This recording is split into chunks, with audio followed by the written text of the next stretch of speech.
তাদের সাথে কথা বলবে, সম্মান এবং মর্যাদার সাথে মর্যাদা রেখে তাদের সাথে কথা বলবে।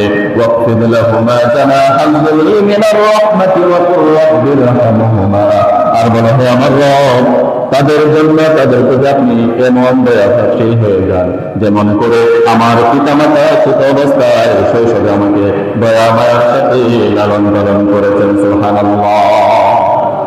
অর্থাৎ ওগো রব, রব্বির হামহুমা কামা রাব্বায়ানি সগীরা, ওগো আল্লাহ, ওগো আমার রব, আপনি আমার পিতামাতার বার্ধক্য অবস্থায় অথবা কবরের জগতে অবস্থায় আপনি আমার পিতামাতার প্রতি এরকম দয়াশীল হয়ে যান, এরকম মায়াশীল হয়ে যান, এরকম রহমত তাদের প্রতি আপনি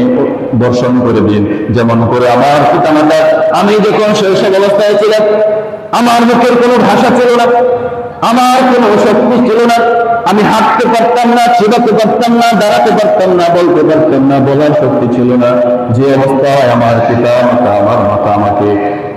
অত্যন্ত স্নেহ ভালোবাসার সহিত লালন পালন করে আমাকে বড় করেছে, এই বৃদ্ধ অবস্থায় আপনিও আমার পিতা মাতাকে আপনার রহমতের চাদরে লালন পালন করুন।